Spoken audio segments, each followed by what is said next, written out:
आइए शुरू करते हैं न्यूज पथ पर सफर और सबसे पहले आपको दिखाते हैं ऐसी तस्वीरें जिनका जिक्र सरेरा है। ये तस्वीरें सुर्खियों में भी है और सोशल मीडिया पर भी है। इनसे आपका बाखबर होना बेहद जरूरी है क्योंकि चौराहे पर इन्हीं की चर्चा है और चर्चा सेना के गजराज कोर के बड़े इनोवेशन की भी है। देखिए,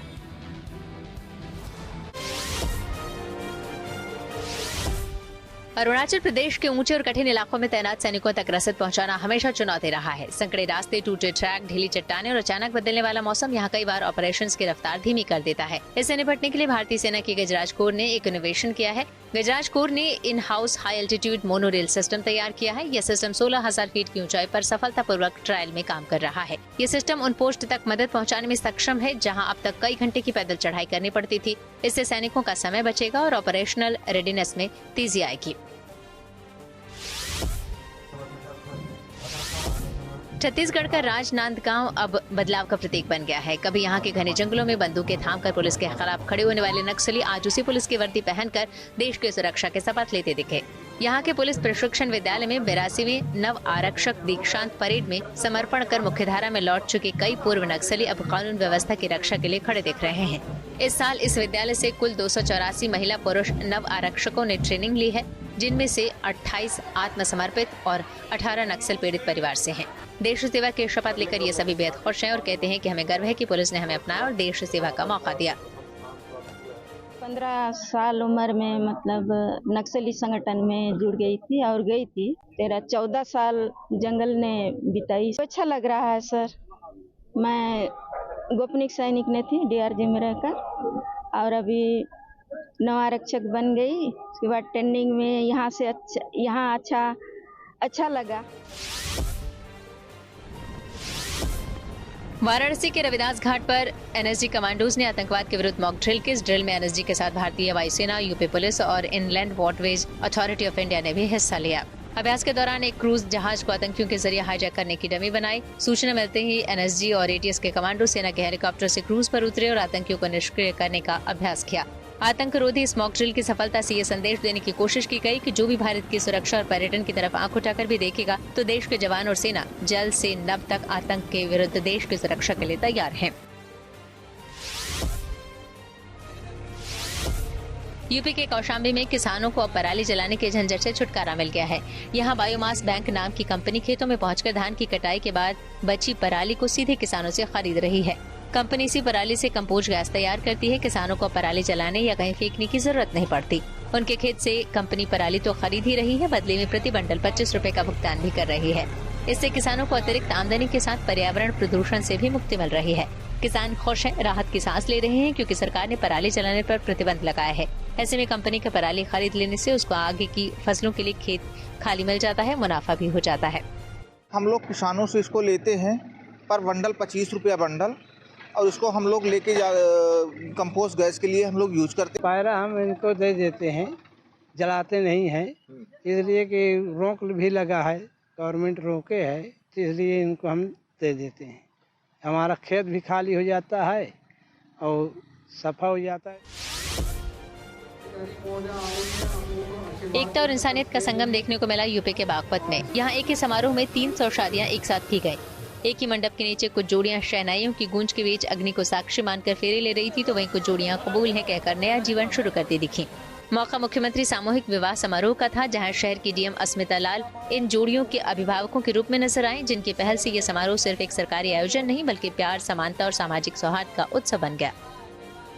सर मैं इस शादी से बहुत खुश हूँ। सबके परिवार की आपकी खुशी के कारण शादी हो रही है, मुझे बहुत खुशी है सर इससे। हमने सभी को जो है जितने भी जनपद में अधिकारी हैं, कर्मचारी हैं, सभी को इसमें हमने सम्मिलित किया है और आप देखेंगे जितने जोड़े भी आए हैं वो भी बहुत इस बात से खुश हैं। और न्यूज पथ की शुरुआत में आज बाबा बागेश्वर की पदयात्रा की करेंगे, जो कि अपनी मंजिल की ओर जन सैलाब के साथ आगे बढ़ती जा रही है।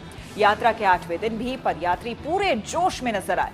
मथुरा में इस पदयात्रा का जगह जगह भव्य स्वागत हो रहा है और इसमें शामिल होने वालों की संख्या भी बढ़ती चली जा रही है और हर दिन अलग अलग तरह के कई रंग इसमें देखने को मिल रहे हैं। तो आप भी देखिए इस पदयात्रा के कुछ रंग।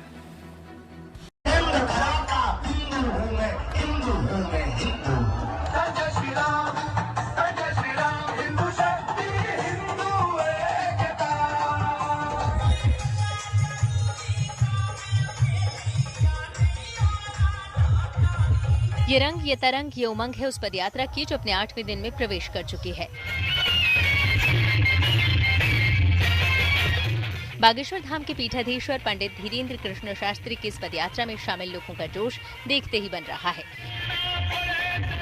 बच्चे, युवा, बुजुर्ग से लेकर महिलाएं और लड़कियों तक में इस पदयात्रा को लेकर कितना ज्यादा उत्साह है, उसका अनुमान इन तस्वीरों से लगाया जा सकता है। भजन कीर्तन पर नाचते हुए सब आगे बढ़ते चले जा रहे हैं।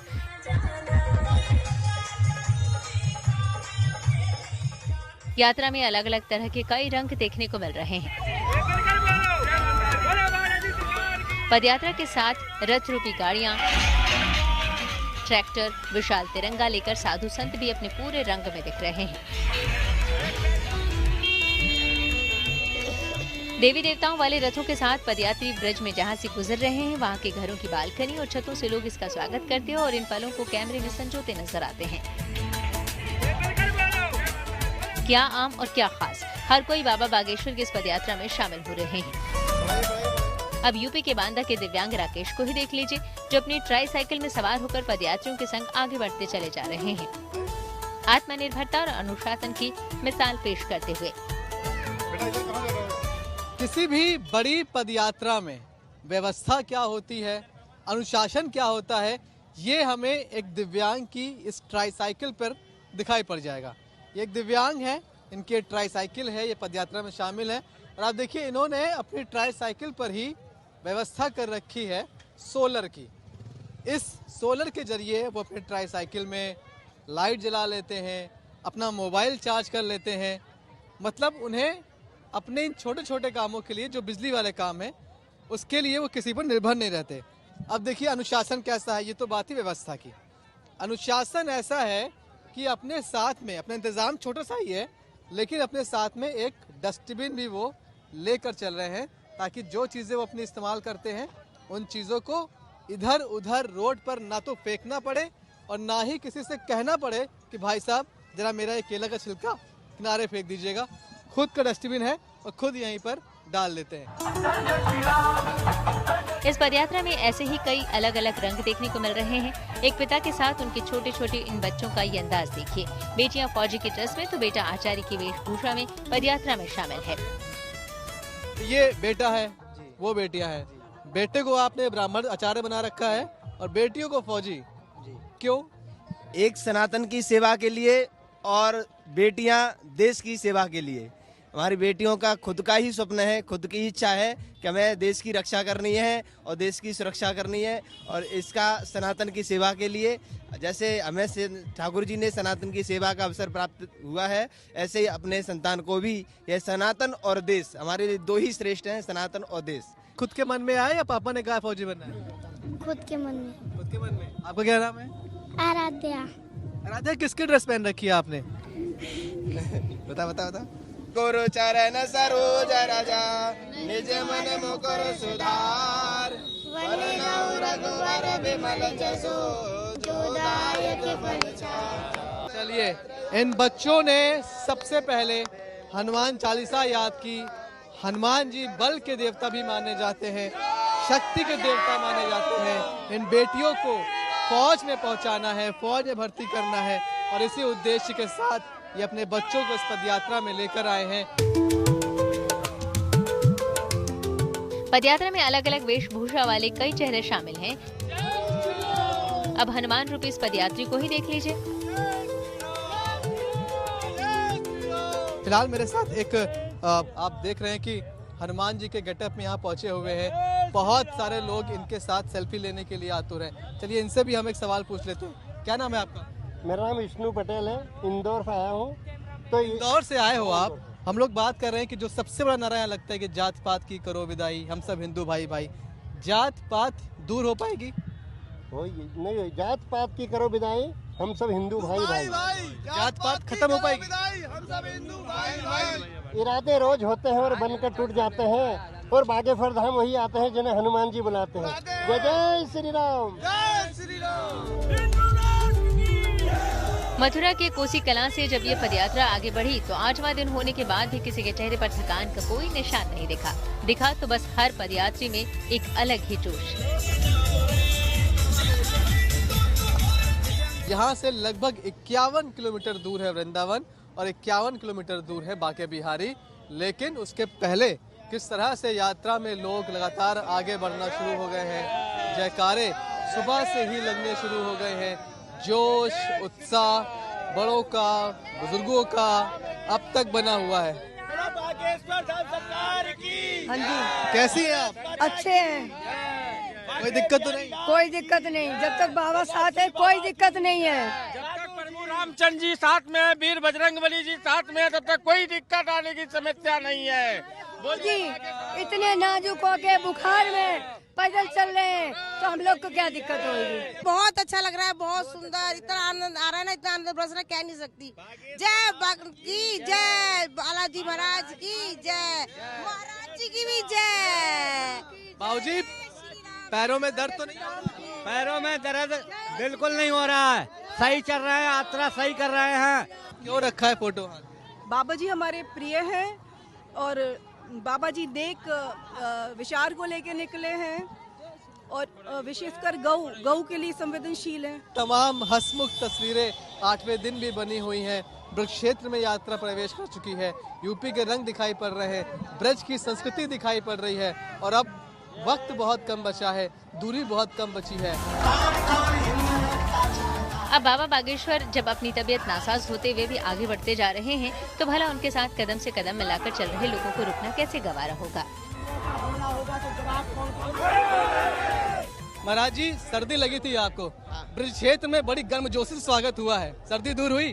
हमारी तो सर्दी दूर हो गई, तबीयत भी वर्तमान में ठीक है। यह महान विशाल पदयात्रा आज 8वें दिन में प्रवेश हुई। आज हमने सबके लिए एक प्रार्थना की, जय जवान जय किसान। देश में 2 रियल हीरो हैं, सरहद पर खड़ा जवान और खेत में खड़ा किसान। इसलिए आज का जो भोज होगा वो किसानों के साथ होगा। किसान यूनियन पूरा आया हुआ है, लगभग 10,000 किसान साथ चलने वाले हैं। दोपहर भोज के बाद में उनके साथ आज की पदयात्रा को विश्राम देंगे सायंकाल छाता में। आज शास्त्री जी के चेहरे पर मुस्कान है, उनकी सेहत अच्छी लग रही है और यही कह रहे हैं कि पदयात्रा जारी रहेगी, लोग लगातार इससे जुड़ते रहेंगे। पदयात्रा में शामिल होने वालों की संख्या लगातार बढ़ती चली जा रही है। इस विशाल जनसैलाब को देखते हुए सुरक्षा के भी पुख्ता प्रबंध किए गए हैं। इन सब के बीच बाबा बागेश्वर के साथ जयघोष करते हुए पदयात्री आगे बढ़ते चले जा रहे हैं। 7 नवंबर को देश की राजधानी दिल्ली के छतरपुर स्थित कात्यायनी माता मंदिर से शुरू हुई एकता पदयात्रा का 16 नवंबर को वृंदावन के बांके बिहारी मंदिर में समापन होगा।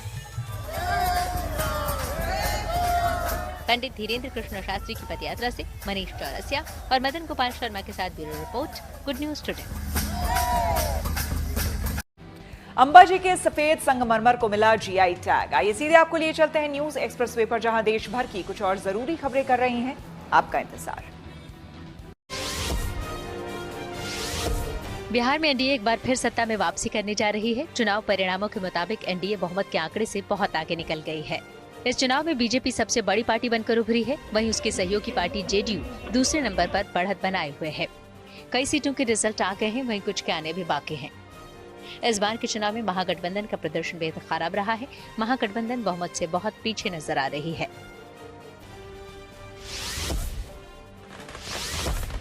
बिहार विधानसभा चुनाव के साथ ही 6 राज्यों और 1 केंद्र शासित प्रदेश की 8 सीटों के लिए भी मतदान हुआ था।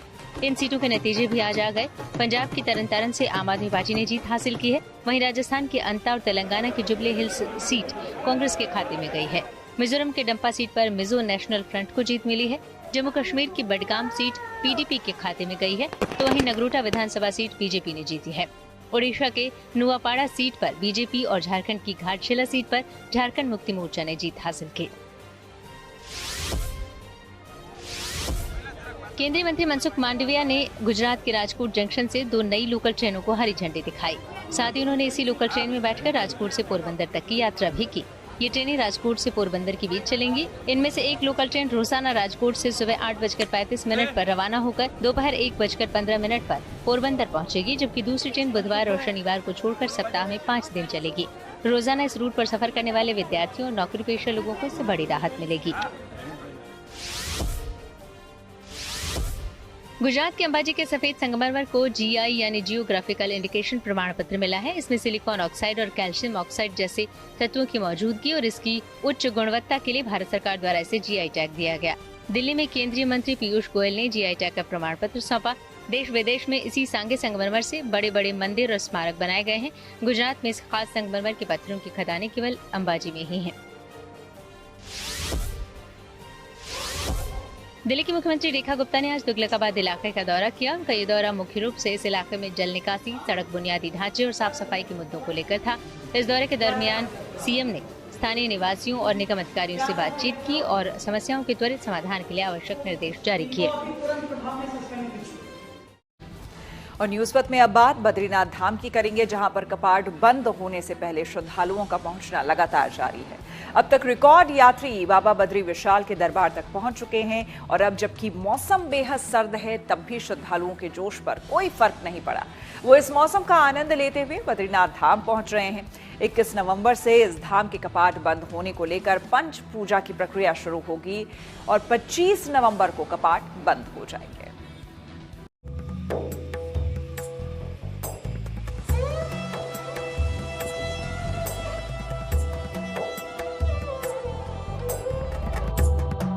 उत्तराखंड के पहाड़ों की खूबसूरती लोगों को अपनी ओर खूब आकर्षित करती है। उन दिव्य नजारों का आनंद लेने पर्यटक तो यहाँ का रुख करते ही हैं। साथ में 4 धाम की यात्रा के दौरान तो श्रद्धालुओं का तांता लगा रहता है। शीतकाल के लिए बाकी तीनों धामों के कपाट बंद हो चुके हैं, लेकिन बद्रीनाथ धाम के कपाट अभी खुले हुए हैं, इसलिए यहाँ श्रद्धालुओं का पहुँचना जारी है। यहाँ ठंड का क्या आलम है वो इन तस्वीरों को देखकर आप अंदाजा लगा सकते हैं। पानी जमकर बर्फ में तब्दील हो चुका है। बावजूद इसके बाबा बद्री विशाल के दर्शन के लिए श्रद्धालुओं का जोश देखते ही बन रहा है। पानी के स्रोत भले ही जमने लगे हैं, लेकिन वो एक दिलकश नजारा पेश कर रहे हैं। उत्तराखंड के बाहर से पहुंच रहे श्रद्धालु इस दृश्य को देखकर मुग्ध हो रहे हैं। -16 डिग्री तक आप पारा यहाँ पे लुढ़क चुका है। बद्रीनाथ धाम के ऋषि गंगा के समीप के ये झरने देख सकते हैं। यहाँ पूरे पहाड़ी पे मानो क्रिस्टल लगे हुए हो, इस तरह का यहाँ पे नज़ारा है। ये पानी की बूंद बूंद यहाँ पे बहती हुई दिखाई दे रही हैं। ये सब अब फ्रीज हो चुकी हैं, बर्फ बनकर जम चुकी हैं। एकदम कांच से आकार, ये इतना खूबसूरत दिखाई दे रहा है। तो बेहद खूबसूरत, अपनी ओर आकर्षण करने वाला ये दृश्य है। जो बहते नाले हैं, झरने हैं, सब धीरे धीरे जम रहे हैं। जगह जगह बर्फ अब पत्थर का आकार भी लेने लगी है। बद्रीनाथ धाम की यात्रा में अब कुछ ही दिन शेष रह गए हैं, इसलिए यात्रा के इस अंतिम दौर में भी अच्छी खासी संख्या में श्रद्धालु बाबा बद्री विशाल के दर्शन के लिए पहुंच रहे हैं। मौसम बहुत अच्छा है और जैसा हम लोग सोच रहे थे कि स्नोफॉल देखने को मिलेगा, बट वो नहीं मिल पाया। बट फिर भी वेदर बहुत अच्छा और दर्शन करके तो बस भगवान की नगरी है वैकुंठ धाम। यहाँ की जो शांति मिलती है ना, वो दिल्ली की भीड़ भाड़ में है ही नहीं। बहुत पीसफुल है, बहुत पीसफुल है। और इस बार सर्दियों में आने का चांस मिला तो हमने कहा चलते हैं। ठंड कितनी है? ठंड का क्या? ठीक है, ज्यादा भी नहीं लगी मुझे। स्टीम कोल्ड थोड़ा शाम को है, बाकी दिन में मौसम बहुत है। बद्रीनाथ धाम की यात्रा 4 मई को शुरू हुई थी और अभी तक रिकॉर्ड 16 लाख से अधिक श्रद्धालु बाबा बद्री विशाल के दर्शन कर चुके हैं और अब ठंड के इस मौसम में भी श्रद्धालुओं का पहुंचना जारी है। मेरे को बहुत मन था यहाँ आने का, पता नहीं भगवान ने कैसे करके बुला लिया। मेरे को बहुत खुशी हुई, आज तो इतना खुश हूँ मैं कहने का। मेरे बच्चे ने मेरे को इतनी दूर तक ले आया, मेरे को बहुत शांति मिली। मैं चाहती हूँ ऐसे भगवान सबकी मनोकामना पूरी करे। सब उनके आश्रम में आ गया माता टेके। ठंडा दर्शन कैसे हुआ? अच्छे से हुए, दर्शन बढ़िया हुए। नहीं, जब ठान लेते हैं मन में तो कोई चीज हमारे लिए कठिन नहीं होती। सारी ठंड वगैरह सब एक तरफ, विशाल का चरणों का वो एक तरफ। हमें बहुत अच्छा लगा। बद्री विशाल के दर्शन इतने अच्छे से और इतने आसानी से हो। बद्री विशाल के दरबार में पहुंचने की खुशी क्या होती है, वो पहली बार यात्रा पर आई ये बुजुर्ग महिला बयां कर रही हैं। तो ऐसे भी श्रद्धालु हैं जो पहले भी दर्शन के लिए आ चुके थे और फिर पहुंचे हैं। स्पेशल विजिट आप कह सकते हैं भगवान के दर्शन के लिए। और इससे पहले हम 2019 में आए थे, बट कहते हैं ना भगवान की जब तक आपको अनुमति ना हो तो आप नहीं आ सकते इंदौर पे। तो जब मैं फैमिली के साथ दिल्ली में रहा तो उसके बाद फिर हम 2019 में हमारा प्लान हुआ आने का, और हमें बहुत अच्छा लगा यहाँ आकर के।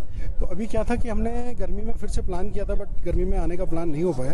तो फिर हमने अभी सर्दी में, क्योंकि हमें पता चला कि कपाट जो हैं वो 25 तक अभी खुले रहेंगे, तो हमने फिर आने का प्लान इस टाइम पर किया और इस टाइम बहुत अच्छा लग रहा है। मैं तो कहता हूँ कि अगर जिन लोगों को आना है भगवान के दर्शन करने के लिए, तो इस टाइम पर मेरे ख्याल से उचित समय है। आप आ सकते हैं, दर्शन कर सकते हैं, बहुत अच्छा है। भगवान के दर्शन तो कह ही सकते हैं कि आप इससे बेहतर कुछ हो ही नहीं सकता। कड़ाके की ठंड भले ही पड़ रही हो, लेकिन धूप खिलने पर दोपहर में यहाँ के बाजारों में रौनक दिखाई पड़ती है। दर्शन पूजन के साथ श्रद्धालु यहाँ खरीदारी का आनंद भी लेते हैं। बद्रीनाथ धाम में भले ही ठंड है, लेकिन श्रद्धालुओं का उत्साह देखते ही बन रहा है। इस समय जो बर्फीली हवाएं चल रही हैं, मंदिर के आसपास का जो माहौल देख सकते हैं, एकदम भक्तिमय में दिखाई दे रहा है। हर कोई यहाँ पे आया हुआ और उत्साहित दिखाई दे रहा है। हर कोई फोटो यहाँ से अपने घरों को फोन कर बद्री विशाल के जो आज के दर्शन है वो करवा रहा है। अलग अलग प्रदेशों से यहाँ पे इस समय लोग पहुँचे हैं। ठंड है, इस समय गुनगुनी धूप है, थोड़ी सी राहत मिली है। अलग अलग जगहों से इस समय जो तीर्थयात्री हैं वो पहुंचे हैं। भैया, कहाँ से आप लोग आए हो? मुजफ्फरनगर से जी। कब पहुंचे थे? कितनी ठंड कितनी हुई? दर्शन कैसे हुए? दर्शन बहुत अच्छे हुए। सुबह हमने 9 बजे से दर्शन किए, स्नान करके। बहुत अच्छा रहा, बहुत ही अति आनंद। और जय बद्री विशाल। 25 नवंबर को बद्री विशाल के कपाट बंद होने हैं, जिसकी तैयारियां यहाँ पे आप लगातार चलती रही। 25 नवंबर को बद्रीनाथ धाम के कपाट भी शीतकाल के लिए बंद हो जाएंगे, जिसके बाद भगवान की मूर्ति को जोशीमठ स्थित नरसिंह मंदिर ले जाया जाता है। 6 महीने तक वहीं उनकी पूजा होती है, वहीं बद्री विशाल दर्शन देते हैं। बद्रीनाथ धाम के कपाट बंद किए जाने को लेकर 21 नवंबर से पंच पूजा के साथ धार्मिक विधि विधान शुरू हो जाएंगे। 21 नवंबर को सबसे पहले बद्रीनाथ धाम में गणेश जी के कपाट, जो कि बद्रीनाथ मंदिर के अंदर विराजमान रहते हैं, गणेश जी के कपाट बंद हो जाएंगे। 22 नवंबर को बद्रीनाथ धाम में केदारनाथ के रूप में विराजमान आदि केदारेश्वर के कपाट शीतकाल के लिए बंद होंगे। शिव भोलेनाथ को अन्नकूट दिया जाएगा और उसके बाद शीतकाल के लिए बंद कर दिए जाएंगे। 23 नवंबर को यहाँ पे बद्रीनाथ धाम में खड़ग पुस्तक वेदों मंत्रोच्चार, जो यहाँ पे वेद पूजा पाठ मंत्रोच्चार जो होता है वो बंद हो जाएगा और मन के अंदर यहाँ पे मंत्रोच्चार का उच्चारण किया जाएगा। 24 को कढ़ाई भोग माँ लक्ष्मी जी को भगवान बद्री विशाल के गर्भगृह के अंदर से बुलावा भेजा जाएगा। पंच पूजा के अंतिम दिन यानी 25 नवंबर को मंदिर के कपाट बंद होने से पहले कुबेर और उद्धव की मूर्तियां गर्भगृह से बाहर आएंगी। दोनों अपने शीतकालीन प्रवास के लिए निकलेंगे और बद्री विशाल के साथ मां लक्ष्मी के गर्भगृह में विराजमान होने के साथ ही दोपहर 2:25 पर बद्रीनाथ धाम के कपाट शीतकाल के लिए बंद हो जाएंगे। बद्रीनाथ धाम से कमल नैन सिलोड़ी के साथ bureau report, good news today. News पथ पर आगे है धन बाजार, जहां शेयर बाजार से लेकर कारोबार तक की सभी अहम खबरें होती हैं, जिसका सीधा रिश्ता आपकी आमदनी आपकी जेब से होता है। तो तेज रफ्तार खबरों के बीच ये जरूरी खबरें छूट ना जाए, इसलिए सीधे आपको लिए चलते हैं धन बाजार। हफ्ते के आखिरी कारोबारी दिन शेयर बाजार में उतार चढ़ाव देखने को मिला। हालांकि आखिर में बाजार मामूली बढ़त के साथ बंद हुआ। शुक्रवार को सेंसेक्स 84 अंकों पर 84,563 पर बंद हुआ। वहीं निफ्टी भी 31 अंकों पर चढ़ा, ये बढ़कर 25,910 पर पहुंच गया। सोने चांदी की कीमतों में गिरावट आई। दिल्ली सराफा बाजार में शुक्रवार को सोना 1500 रुपए सस्ता हुआ। इसके साथ ही दिल्ली में 10 ग्राम सोने की कीमत घटकर 1,29,400 रुपए पर आ गई। वहीं चांदी भी 4200 रुपए फिसली। अब 1 किलो चांदी की कीमत घटकर 1,64,800 रुपए हो गई। शुक्रवार को डॉलर के मुकाबले रुपया फिसल गया, इसमें 3 पैसे की गिरावट आई। इस तरह 1 डॉलर के मुकाबले रुपए की कीमत 88 रुपए 73 पैसे हो गई। कावासाकी ने भारतीय बाजार में अपनी 2 नई बाइक लॉन्च की है। पहली है 2026 कावासाकी Z1100 और दूसरी Z1100 SE।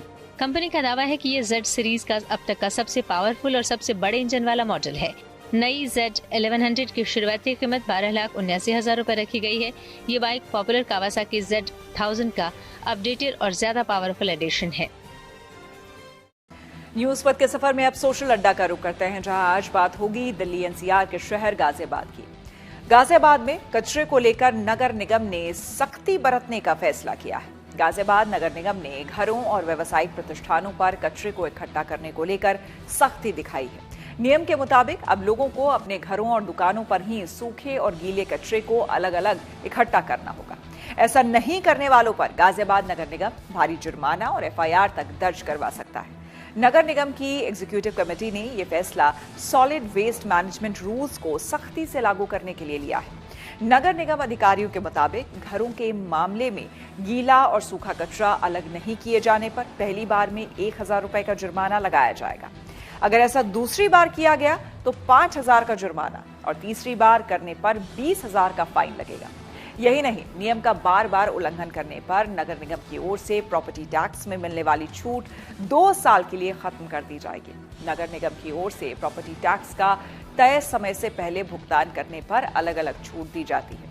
इसके अलावा पब्लिक प्लेस पर कूड़ा फेंकने या फिर जलाने पर पहली बार में 5000 और दूसरी बार में 10,000 रुपए का जुर्माना लगेगा। वहीं तीसरी बार ऐसा करने पर 20,000 की पेनल्टी लगेगी और गलती करने वाले के खिलाफ FIR भी दर्ज होगी। वहीं व्यावसायिक जगहों पर कचरा अलग अलग नहीं करने पर पहली बार में 10,000 रुपए का फाइन लगेगा, दूसरी बार पकड़े जाने पर 50,000 रुपए और तीसरी बार में 5 लाख की पेनल्टी के साथ FIR और ट्रेड या फिर फूड लाइसेंस रद्द होगा। नगर निगम अधिकारियों के मुताबिक कुल कचरे में लगभग आधा गीला कचरा होता है जो कि खाद बनाने के काम में लाया जा सकता है। बाकी बचे आधे सूखे कचरे का सही तरीके से निस्तारण करने में मदद मिलेगी और प्रदूषण भी कम होगा। जानकारी के मुताबिक गाजियाबाद में रोजाना लगभग 1600 से 1800 मीट्रिक टन सॉलिड वेस्ट निकलता है। नगर निगम ने door to door waste collection के लिए 710 गाड़ियां लगा रखी हैं जो कि घर घर जाकर कचरा इकट्ठा करती हैं। इसके अलावा 2 टीमें रात और दिन में काम करने के लिए हैं जो 5 जोन में बटे एरिया में नियमों का उल्लंघन करने वालों पर नजर रखेगी। जाहिर है, अगर सोर्स लोकेशन पर ही कचरे को गीले और सूखे में बांट लिया जाए तो इससे वेस्ट मैनेजमेंट आसान हो जाएगा। गाजियाबाद नगर निगम की कचरे को लेकर किए गए फैसले पर हमने शहर के लोगों से बात की और उनकी राय जानी। गाजियाबाद की नगर निगम की बहुत बड़ी अच्छी स्कीम है। इस स्कीम को हमें लोगों को उजागर करने का भी मौका मिलेगा। दूसरी बात, कचरा गीला सूखा करने में सरकार को छांटने में मदद मिलेगी, उसको राहत मिलेगी। उन लोगों पर जुर्माना लगाना चाहिए जो कि गीला कचरा और वो सूखा कचरा एक साथ करते हैं। उसमें सरकार को और नगर निगम के कैंडिडेटों को दिक्कत आती है। ये भी लगना चाहिए जुर्माना। हम अगर खुद ही अपना अलग अलग कूड़ा करके डालेंगे तो आगे जाके सारे काम ठीक होंगे।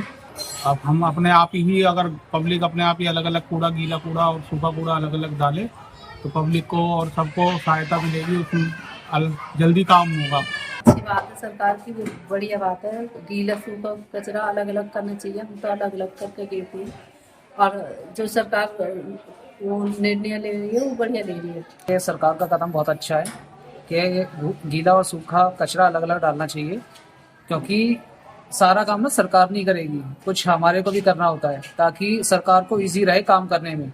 क्योंकि जो हमारा जैसे 2 डस्टबिन होते हैं, डस्टबिन तो बहुत सारे होते हैं, लेकिन हमारे जो घर में निकलता है उसमें जैसे हमारे कंपोस्ट वाले जैसे सब्जी का कूड़ा है उससे हम खाद बना सकते हैं। ठीक है, ऐसे कंपोस्ट करके हम बहुत ही यूजफुल ला सकते हैं इस चीज को। इसको हम घरों में भी गैस खाद बना सकते हैं। लेकिन क्या है कि बहुत से बंदों को जानकारी नहीं होती है तो वो एक साथ डाल देते हैं। लेकिन हमेशा अपने घर में गीला और सूखा 2 डस्टबिन रखने चाहिए। सरकार का कहना सही है कि गीला सूखा कचरा अलग अलग कर देना चाहिए।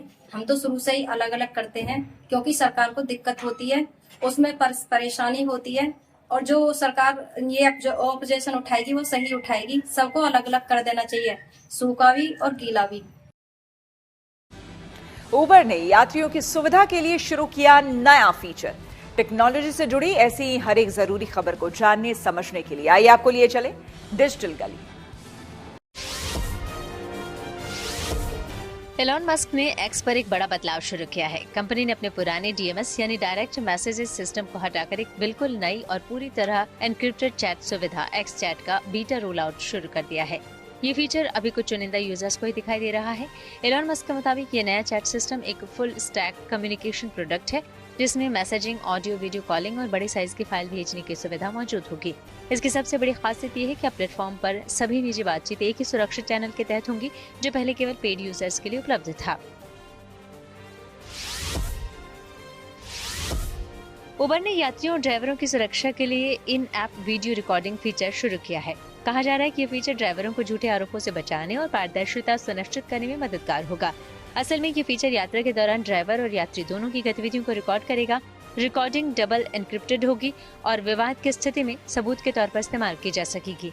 ये सुविधा फिलहाल देश के कुछ शहरों में उपलब्ध है। इटली में एक ऐसे रोबोट का ट्रायल हो रहा है जिसे पौधों की देखरेख के लिए डिजाइन किया गया है। इस रोबोट का नाम फ्रास्की है। इसका निर्माण जेनोवा के इटालियन इंस्टीट्यूट ऑफ टेक्नोलॉजी ने किया है। इसका मकसद रोबोटिक्स और आर्टिफिशियल इंटेलिजेंस की मदद से कृषि क्षेत्र की चुनौतियों का हल निकालना है। प्रेरणा हर वो इंसान दे सकता है जो कि जिंदगी की रुकावटों पर जीत हासिल कर ले या उसे चुनौती दे। कुछ ऐसा ही चैलेंज दे रही है महिला कंडक्टर निधि तिवारी, जो कि सोशल मीडिया पर इन दिनों सुर्खियां बटोर रही है। यूपी रोडवेज की बस में कंडक्टर की जिम्मेदारी निभा रही निधि अपने 1 साल के बच्चे को भी साथ लेकर रोजाना सफर पर निकलती। आपको दिखाते हैं नौकरी के साथ साथ ये महिला किस तरह से एक मां की भी जिम्मेदारी बखूबी निभा रही है।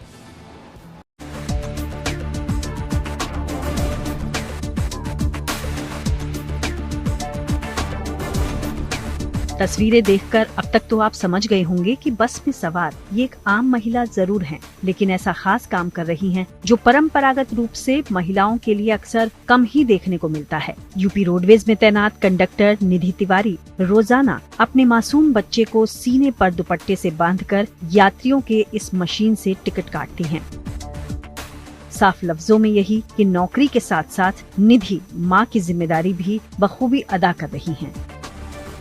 रोजाना निधि का ये सफर उरई डिपो से सुबह 6 बजे शुरू होता है। वो झांसी जाने वाली बस में अपने 1 साल के बच्चे को लेकर निकलती हैं। निधि के बेटे की ये तस्वीरें भी साफ बयां कर रही हैं कि ड्यूटी के साथ साथ कैसे निधि अपने बच्चे को वक्त और माँ का प्यार देने की कोशिश कर रही हैं। फिलहाल तो निधि की ये हिम्मत उनके बच्चे की परवरिश तो नहीं, लेकिन मुश्किल हालात में खुद को मजबूत रखने का एक हथियार जरूर बनी हुई है। कभी कभार तो अपने बच्चे को दुपट्टे की मदद से सीट पर बैठाकर सवारियों के टिकट काटने का जोखिम तक निधि को उठाना पड़ जाता है। जाहिर है एक तरफ नौकरी की जिम्मेदारी है तो दूसरी ओर माँ का फर्ज भी तो निभाना जरूरी है। बस ऐसे ही पूरे दिन रोडवेज बस और ऑफिस में कंडक्टरी का काम करते हुए निधि रात 12 बजे तक घर पहुँचती हैं।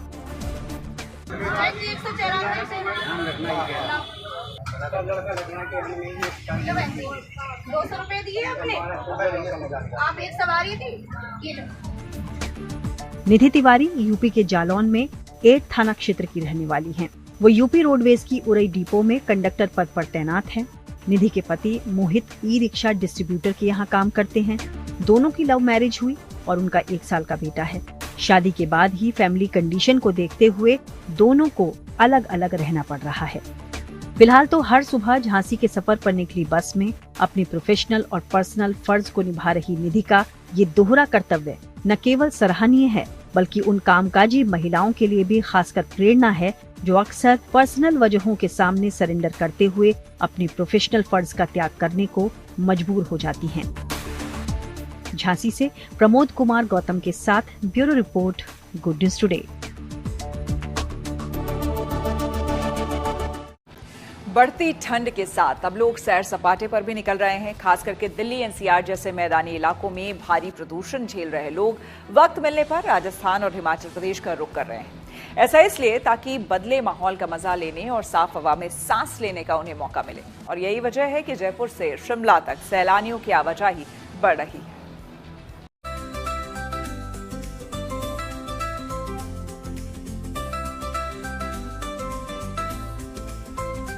मौसम खुशगवार है तो भला इंतजार किस बात का। सैर सपाटे के लिए लोग निकल पड़े हैं। गर्मी बीत गई है और तापमान में गिरावट आ गई है तो गुलाबी नगरी जयपुर गुलजार हो गई है। जयपुर में टूरिस्ट सीजन शुरू हो चुका है और दूर दूर से पर्यटक यहां पर ऐतिहासिक जगहों का दीदार करने पहुंचने लगे हैं। सर्दी के दस्तक देने के कारण अब यहाँ धूप बहुत तीखी नहीं लग रही, लिहाजा सैलानियों के लिए यहाँ की प्रमुख जगहों का दीदार करने का यह अच्छा मौका है। पर्यटकों की आवाजाही बढ़ रही है, तो यहाँ के खास पर्यटन स्थलों पर सफाई और सुविधाओं का भी विशेष ध्यान रखा जा रहा है। अभी तो देशी पर्यटक प्रचुर मात्रा में आ रहे हैं और विदेशी भी जो है दिसंबर के आते आते इनकी मात्रा के अंदर भी बढ़ोतरी होने वाली है। खास तौर से जब क्रिसमस और न्यू ईयर नजदीक आएगा, विदेशी पर्यटक जो है वो और ज्यादा बढ़ेंगे और विभाग जो है वो इस चुनौती के लिए तैयार है कि उनकी अच्छी व्यवस्था जो है वो पर्यटन के दौरान रहे। इसके अलावा राजस्थान में पर्यटन में और इजाफा हो, इसके लिए नए प्रयास भी किए जा रहे हैं। इसके तहत राजस्थान में 19 नवंबर से पहली बार घूमर फेस्टिवल 2025 का आयोजन करने की तैयारी है। इस दौरान राजस्थान की सांस्कृतिक पहचान नए रूप में दिखेगी। महोत्सव के लिए विशेष रूप से एक ग्राउंड ट्रैक तैयार किया गया है, जिस पर सभी सातों संभागों में एक साथ नृत्य प्रस्तुत किया जाएगा। ये दृश्य राजस्थान की एकता, संस्कृति और नारी शक्ति का जीवंत प्रतीक होगा। सहभागिता और मान्यता। इस फेस्टिवल में 12 वर्ष से अधिक आयु की बालिकाएं तथा किसी भी आयु की महिलाएं भाग ले सकती हैं। वहीं पहाड़ों पर भी इन दिनों मौसम बेहद खुशनुमा बना हुआ है। हिमाचल प्रदेश की राजधानी शिमला में मौसम शानदार होने के कारण पर्यटकों की आवाजाही बढ़ गई है। खासतौर से दिल्ली के प्रदूषण की मार झेल रहे लोग भी अब बड़ी तादाद में पहाड़ों का रुख करने लगे हैं। बहुत फर्क है जी दिल्ली और शिमला में। तो यहाँ का तो शांति माहौल बहुत अच्छा है। वैसे दिल्ली में तो सर में दर्द हो जाता है, पोल्यूशन इतना है, ट्रैफिक सबसे ज़्यादा प्रॉब्लम, सबसे ज़्यादा तो ये है। मतलब बहुत फ़र्क है। मेरी फैमिली में भी काफ़ी जनों का जलन रहती है आंखों में प्रदूषण की वजह से, मगर यहाँ बहुत अच्छा है, शांत माहौल है, प्रदूषण नहीं है। बहुत अच्छा लगा यहाँ के, बहुत बढ़िया लगा। जब आए तो उस समय तो ठंड लगी, जब चले तो ठंड थोड़ी सी कम महसूस हुई, पर ठंड है। शिमला में बहुत अच्छा मौसम है, देखा जाए तो हरियाली बहुत है, ठंड ठीक है, ज़्यादा नहीं है, इस हिसाब से मज़ा है घूमने, अच्छा चीज़ है ये शिमला। यही वजह है कि शिमला इन दिनों पर्यटकों की पहली पसंद बन गया है। इसके कारण हिमाचल के पर्यटन सीजन में अच्छे कारोबार की उम्मीद भी जग गई है। बेशक ठंड थोड़ी बढ़ रही है, लेकिन लोगों के जोश और उत्साह के आगे वह बेअसर ही दिख रही है। शिमला से विकास शर्मा और जयपुर से विशाल शर्मा के साथ bureau report, good news today. Kolkata में खेले जा रहे भारत साउथ अफ्रीका के बीच पहले टेस्ट का पहले दिन का खेल भारतीय गेंदबाजों के नाम रहा, तो वहीं यशस्वी जायसवाल बना रहे रिकॉर्ड पर रिकॉर्ड। खेल जगत से जुड़ी ऐसी इंटरेस्टिंग खबरों को जानने के लिए आइए सीधे चले खेल चक्कर। कोलकाता के ईडन गार्डन्स स्टेडियम में भारत और साउथ अफ्रीका के बीच 2 मैचों की टेस्ट सीरीज के पहले मुकाबले का पहले दिन का खेल खत्म हो गया है। खेल का पहला दिन भारतीय गेंदबाजों के नाम रहा। टेम्बा बाउमा ने टॉस जीतकर पहले बल्लेबाजी करने का फैसला किया था। एडन मार्क्रम और रयान रिकेल्टन ने टीम को अच्छी शुरुआत दिलाई थी, लेकिन फिर जसप्रीत बुमराह ने कहर बरपाया। पहली पारी में बुमराह ने 5 विकेट हॉल किए और साउथ अफ्रीका की पहली पारी तीसरे दर्शन में 159 रनों पर समाप्त हो गई थी। दिन का खेल खत्म होने तक भारत ने 1 विकेट गंवाकर 37 रन बना लिए हैं। यशस्वी जायसवाल 12 रन बनाकर आउट हुए, केएल राहुल 13 रन और वाशिंगटन सुंदर 6 रन बनाकर नाबाद हैं। टीम इंडिया के 23 साल के ओपनर यशस्वी जायसवाल ने कोलकाता टेस्ट मैच में मैदान पर उतरते ही एक ऐसा वर्ल्ड रिकॉर्ड बना दिया है जो शानदार है। उन्होंने अपने करियर के पहले टेस्ट मैच से लेकर कोलकाता में खेले जा रहे उनके करियर के 27वें टेस्ट मैच तक सभी मुकाबले अलग अलग मैदानों पर खेले हैं। अपने करियर के शुरुआती 27 टेस्ट मैच उन्होंने अलग अलग वेन्यू पर खेलकर एक ताजा विश्व रिकॉर्ड बना दिया। यही नहीं, आज के मैच में 12 रन पर आउट होने के बाद भी उन्होंने कमाल कर दिया। 50 टेस्ट पारियों के बाद सबसे ज्यादा रन बनाने के मामले में सचिन तेंदुलकर को पछाड़ दिया है। 50 टेस्ट पारियों के बाद जायसवाल ने अपने करियर में 2440 रन बनाए हैं। महिला विश्व कप विजेता टीम की अहम खिलाड़ी दीप्ति शर्मा का लखनऊ में भव्य स्वागत हुआ। सीएम योगी ने लोक भवन में उनसे मुलाकात की, तो वहीं यूपी के डीजीपी राजीव कृष्णा ने भारतीय क्रिकेटर और डीएसपी दीप्ति शर्मा का पुलिस हेडक्वार्टर में सम्मान किया। जम्मू कश्मीर के बांदीपुरा में हाजिन से आने वाला एक युवा लड़का मुबाशिर कश्मीर का उभरता वाटर स्कीइंग प्लेयर बनकर चमक रहा है। श्रीनगर में वाटर स्कीइंग प्रतियोगिता में मुबाशिर का इस खेल में बैलेंस देकर हर कोई चकित है। प्रतियोगिता जीतने के बाद मुबाशिर वाटर स्कीइंग कोच बनना चाहते हैं और घाटी के युवाओं का रुझान वाटर स्कीइंग के लिए बढ़ाना चाहते हैं। इसी के साथ न्यूज पथ में मेरे यानी कि श्वेता झा के साथ फिलहाल इतना ही। देश दुनिया की तमाम पॉजिटिव खबरों के लिए आप देखते रहिए गुड न्यूज टुडे।